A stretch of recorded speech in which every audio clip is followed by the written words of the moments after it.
Bonjour et bienvenue pour un nouvel Écoscopie consacré à la Sarthe et le cinéma. Et oui, il y a des entreprises qui travaillent pour le cinéma en Sarthe. Peut-être ne le saviez-vous pas. Et donc nous aurons avec nous aujourd'hui Bertrand Guéry qui est en direct d'un salon, pas de cinéma mais presque. Bonjour Bertrand, vous représentez la société Mythiki. C'est quoi ce salon où vous êtes actuellement ? Bonjour Pascal, je suis au micro-salon à Parc Floral de Vincennes. C'est le lieu où se passent toutes les industries du cinéma qui se retrouvent ici. Et là, je suis au stand QB Grip actuellement. Qui est une entreprise sartoise avec laquelle travaille justement notre invité en plateau, Michael Guignon, d'Action Mécanique. Bonjour. Bonjour Pascal.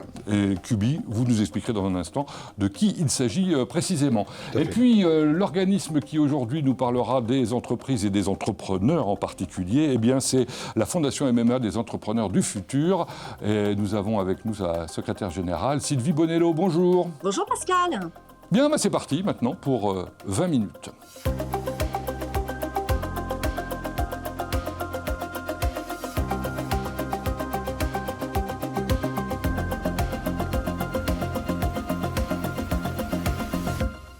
Je me souviens que sur LMTV, qui s'appelait Canal 8 à l'époque, on avait fait effectivement 100 ans de cinéma en Sarthe il y a quelques années, parce que le cinéma, c'est quelque chose d'important pour la Sarthe, et il y a des entreprises qui sont discrètes, mais qui font un joli travail.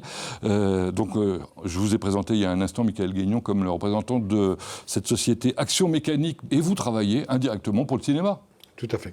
C'est ce qu'on va découvrir dans un instant. Action Mécanique, c'est où ? À La Flèche. Action Mécanique fait partie d'un groupe, le groupe MEN, et votre PDG nous a fait le plaisir de préparer une petite présentation pour nous dire quel est ce groupe et ce qu'on y fait, ou plus précisément chez vous, chez Action Mécanique. Johan Men. Le groupe MEN, c'est un groupe familial, centenaire depuis cette année, qui regroupe 3 sites de mécanique de précision, un site de traitement de surface des métaux et une chaudronnerie. Le tout étant basé dans les Pays de la Loire. Nos clients sont pour la plupart des clients locaux qui viennent de secteurs d'activité divers et variés comme l'agroalimentaire, la machine spéciale, l'imprimerie ou encore le cinéma. Alors Michael Guignon, Action Mécanique, on l'a vu à travers la petite fiche il y a un instant, a été créée il y a... Une trentaine d'années. Une trentaine d'années environ, c'est ça. Et elle fait partie du groupe MEN depuis... 2000. D'accord. Un groupe, on l'a entendu, qui est relativement important, qui a 5 sociétés. À La Flèche, vous êtes combien ? 7 personnes à La Flèche. D'accord. Voilà. 7 personnes dans un local de 600 mètres carrés que j'ai eu la chance de découvrir et dont on verra quelques images tout à l'heure, où vous insistez sur le fait que vous avez un stock de matières premières important, parce que pour vos clients, c'est important d'être efficace, quoi. Tout à fait. Vous fabriquez des pièces à l'unité, sur mesure en quelque sorte, ou en petite série. Voilà, à la demande du client. Hein, voilà. Ouais. Client qui nous fournit les plans. Petite, moyenne série, voire aujourd'hui un peu plus importante, jusqu'à 1000 pièces. Ah oui, carrément. Voilà. En alu, en acier, en plastique. Alors on aperçoit effectivement vos machines d'usinage. Il y en a combien ? Aujourd'hui, 5 centres d'usinage et 4 tours CN. Voilà.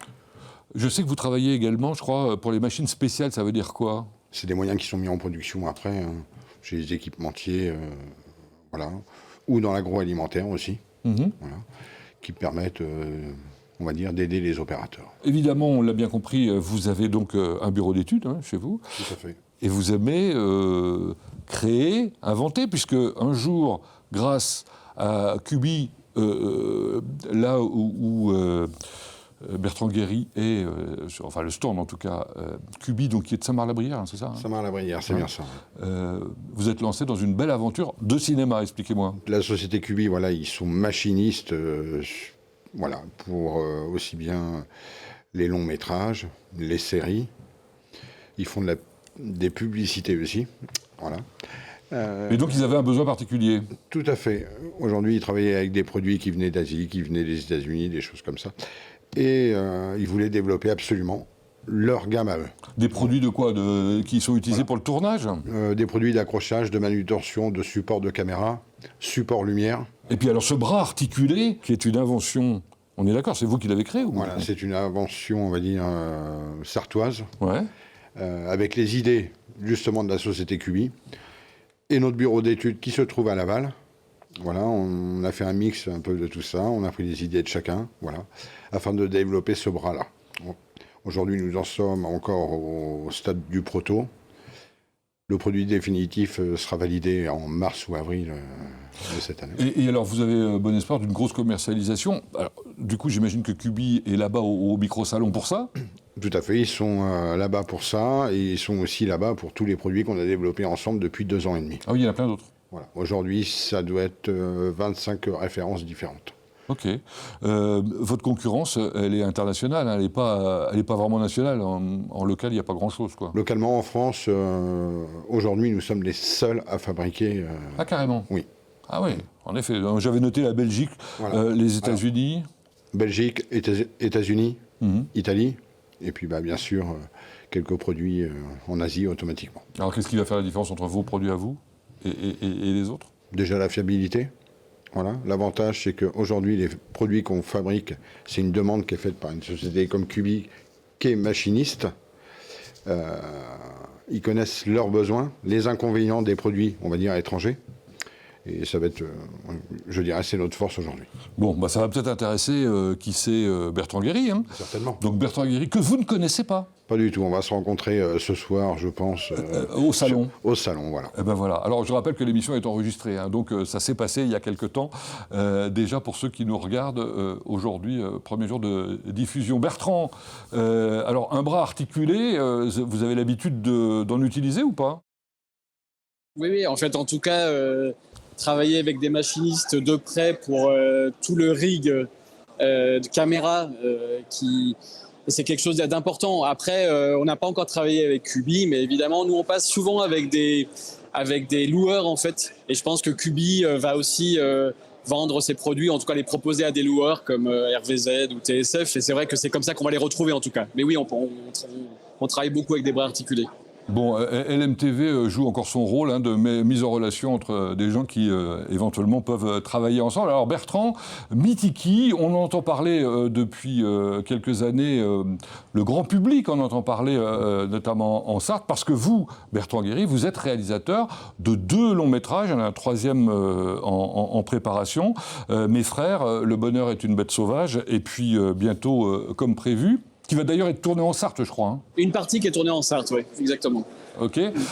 Mitiki, c'est une société sartoise de production qui est née à Lyon en quelle année? Alors, on est né en 2001, en fait, et on a atterri en Sarthe en 2005. Donc, c'est vrai que depuis plus de 20 ans maintenant, on reçoit des projets, on développe des projets, on finance des projets en Sarthe, mais pas que, évidemment, c'est des films qui sont tournés au-delà, sur tout le territoire national et même international, avec notre dernier film, I Am the Future, où on est allé en Indonésie, en Inde, à New York et au Liban. Aujourd'hui, qu'est-ce que représente Mitiki? Combien avez-vous produit de documentaires, de longs métrages et distribué? Parce que vous distribuez également. Alors, on a produit plus de 30 documentaires, 5 longs métrages. Et c'est vrai que ça fait le 4e film qu'on sort en distribution. En fait, l'idée, c'est d'accompagner les artistes dès le départ du projet, donc de les financer, donc de les produire, une première étape. Et puis, en fait, on a très vite vu que c'est compliqué, tout ce qui est le circuit de diffusion, après de montrer nos œuvres, qui sont toujours un tout petit peu à la marge. Enfin, on fait des films un petit peu que les autres ne font pas, en tout cas. Donc, il faut les faire exister. Donc, du coup, on a ouvert le département distribution pour aussi faire vivre les films au-delà de nos disques durs et de les rencontrer le public aussi bien en salle. Et après, au-delà de la salle, on travaille avec des partenaires pour faire vivre en VOD, SVOD, télé, tout ça. Voilà. Alors vous aviez une spécialité, on va dire au départ, que vous n'avez pas complètement lâchée, ce sont les films, je vais dire chorégraphiques, les films de danse. Hein. On ne parle pas de comédie musicale, on parle de films de danse, et notamment les documentaires, puisque vous avez un frère qui est chorégraphe, notamment, et qu'on voit, d'ailleurs, qui est le héros de Mes frères, hein, si je ne m'abuse. Oui, tout à fait. En fait, on a la patte, mon frère est chorégraphe, et c'est vrai que la place du corps dans nos films est très importante. Alors le corps, au-delà des mots, qui racontent déjà des choses. Et après, dans les documentaires, c'était des corps empêchés, des corps qu'on regarde plus, des choses comme ça. Et en fait, ça a toujours été un peu le line-up de Mitiki, et ça reste toujours la base, en tout cas le socle. Et on travaille notamment comme prévu. Ça va être une mise en scène de 7 danseurs et 2 musiciens. Donc encore une fois, on va raconter une histoire au-delà des mots, pour essayer de toucher autrement, en tout cas. Alors, ce qui peut étonner le grand public de manière générale, mais même le milieu économique par ailleurs, c'est la manière dont vous êtes structuré. Il y a 3 personnes en tout seulement dans la société. Alors il y a évidemment beaucoup d'intermittents avec lesquels vous travaillez, mais de toute façon, vous ne pouvez pas particulièrement grossir parce que vous ne travaillez pas sur commande, vous travaillez sur création, c'est-à-dire que vous créez d'abord des choses et puis après vous vous débrouillez pour les vendre en quelque sorte, enfin trouver des financements. Oui, tout à fait. En fait, producteur, c'est récupérer des projets. En gros, il faut développer entre 10 et 15 projets pour qu'un projet démarre. C'est-à-dire qu'en fait, on développe, on écrit, on fait des dossiers, on les présente au CNC, aux régions, départements. Et en fait, ensuite, il y en a à peu près, je vous dis, 1 qui part sur 15. Donc, notre métier, c'est détecter des histoires qui pourraient être mises en image. Et puis après, une fois que celui qui est parti, généralement, nous, on fait deux films par an. Vous voyez, c'est énormément de travail de développement. Donc, on peut être que 3, évidemment, en base. Mais en revanche, dès qu'on lance les tournages, c'est tout de suite 30, 40 intermittents qui sont employés. Donc, voilà, c'est la phase de production, c'est ça. C'est trouver les bons projets, essayer de les armer d'un financement pour qu'ils puissent répondre aux désirs des réalisateurs et ensuite accompagner les projets jusqu'au bout, jusqu'à la post-production. Producteur, c'est garantie de bonne fin. On doit livrer un film à la fin pour la salle, pour les télés. Donc on accompagne l'auteur jusqu'au bout, jusqu'à la sortie. Alors, ce qui est terrible, c'est qu'on est en pleine mutation en ce moment, bien évidemment, en termes d'usage, j'allais dire, des images. Il y a eu le cinéma qui a une baisse de fréquentation, on peut le dire. Aujourd'hui, il y a eu la télé en linéaire, mais maintenant, il faut s'adapter aux nouveaux réseaux. Et pour vous, en termes de financement, il n'y a plus les télés comme avant qui faisaient, ou même le cinéma avec des avances sur recettes, quoi. Alors, on est exactement dans une zone de trouble, de changement. C'est-à-dire que, évidemment, le linéaire, c'était le fameux 18h30, 20h où on allait voir un film, où on le regardait à la télé, a explosé. On est en non linéaire. Chacun, vers les plateformes, peut regarder le film à l'heure qu'il désire, sur des appareils qu'il désire. Alors, évidemment, on perd en qualité quand on regarde sur un iPhone ou un mobile, en tout cas, et par rapport aux salles. Et nous, en fait, en tant que producteur, il faut qu'on arrive à trouver l'espace pour savoir déjà ce que désirent les gens et puis comment arriver à leur produire du contenu de qualité, parce qu'on lâchera rien chez Mythiky sur la qualité, et savoir encore les convoquer pour regarder nos œuvres, quoi. Bien, merci pour toutes ces explications. On découvre un monde, effectivement, je suis sûr également, Michael, que vous découvrez un monde à travers cet échange que j'ai avec Bertrand. Mais on voit que c'est compliqué aussi. Très compliqué. Bon, est-ce que vous êtes passionné de votre métier ? Complètement. Bon, ça tombe bien. Vous allez découvrir quelqu'un qui nous parle d'entrepreneurs qui aiment leur métier aussi par la force des choses. C'est Sylvie Bonello de la Fondation MMA des Entrepreneurs du Futur. Que fait-elle ? Quel est son rôle ? Alors, la Fondation MMA des Entrepreneurs du Futur est une fondation d'entreprise qui s'est donnée pour objectif d'accompagner les entrepreneurs à comprendre les mutations en cours.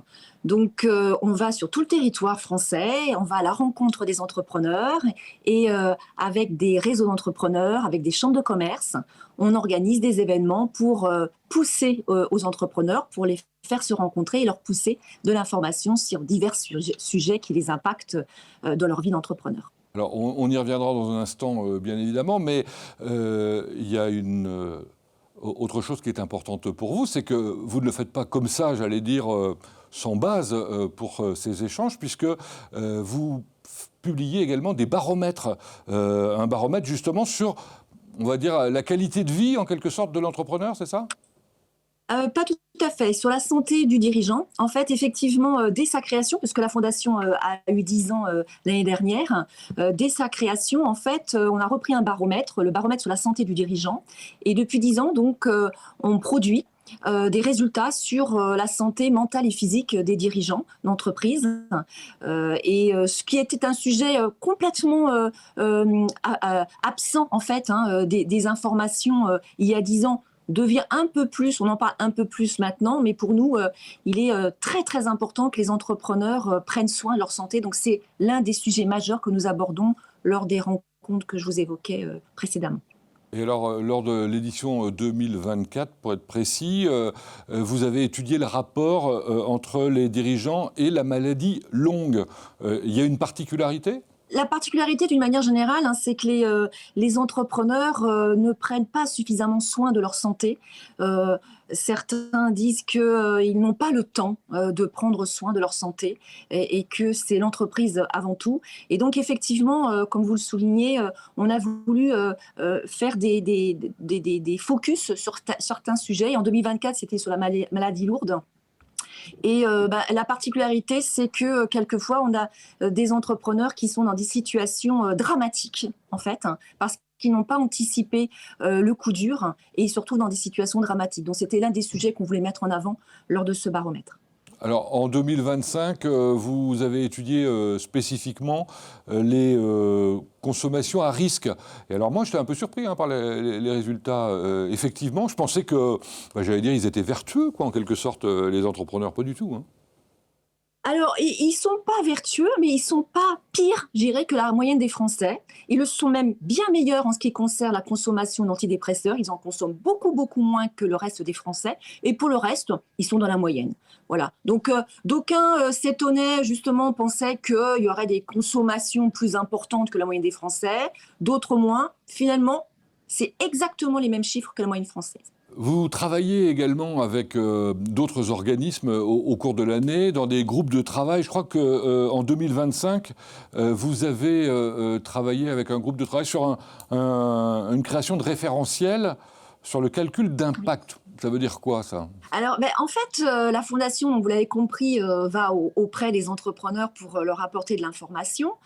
Et on voulait savoir si notre action avait un impact. Est-ce que finalement, au travers des informations qu'on leur poussait, soit par ces événements, soit par notre newsletter, soit par les réseaux sociaux, est-ce que les entrepreneurs, suite à ces lectures ou à ces conférences, se mettaient en mouvement, changeaient quelque chose, mettaient en place un plan d'action? Et donc, il fallait donc faire un calcul d'impact. Et pour ça, il nous fallait un référentiel. Donc, on a travaillé avec l'organisme Impactant, qui a organisé un groupe de travail avec plusieurs organismes, la région Rhône-Alpes, un investisseur en finances durables, Sodexo, enfin voilà, plusieurs organismes. On s'est mis autour de la table et puis on s'est dit, voilà, s'il fallait qu'on calcule un impact sur notre action, comment on le ferait, quels seraient les critères, qu'est-ce qu'on irait rechercher. Et donc, on a pu créer ce référentiel de calcul d'impact de l'action des écosystèmes, en fait, auprès des entrepreneurs. Et donc, on a repris certains critères. On a commencé depuis l'été dernier à calculer. Donc, on envoie des questionnaires satisfaction, tout simplement, après les événements, avec des questions types. Et petit à petit, on est en train de se constituer une base. Et donc l'été prochain, on aura le résultat de ce calcul d'impact. Voilà. On pourra refaire un point à ce moment-là. Il y a une chose que j'ai oublié de préciser, évidemment, c'est que vous êtes au Mans, enfin, pour une partie de votre activité. Combien de personnes travaillent dans la Fondation ? Nous sommes 5 à travailler. Donc, petite fondation, mais comme nous sommes une fondation d'entreprise, nous avons la chance, bien entendu, de profiter de mécénat de compétences de la part de l'écosystème Covéa. Évidemment, et donc ça représente quelque chose d'important. Vous travaillez notamment avec les CCI, vous avez eu l'occasion de travailler avec celle du Mans, par exemple, il y a quelques temps. Hein. Tout à fait. Nous avons une belle relation avec la Chambre de commerce de la Sarthe au Mans et nous avons effectivement fait plusieurs événements. L'an dernier, par exemple, on a fait un événement sur la durabilité. En début d'année, on a fait un événement sur la transmission d'entreprise également et un événement sur la santé de l'entreprise et de l'entrepreneur avec le tribunal des activités économiques de la Sarthe. Merci Sylvie. Avec plaisir. L'émission se termine. Michael, merci. Et j'espère que vous ferez de belles affaires avec Bertrand un jour. Merci à vous, Pascal, de m'avoir accueilli. Merci Bertrand de nous avoir appelés de Paris et bon salon. Merci beaucoup Pascal, à bientôt. Quant à nous, on se retrouve la semaine prochaine pour une nouvelle émission où là, on parlera d'IA et de réseau.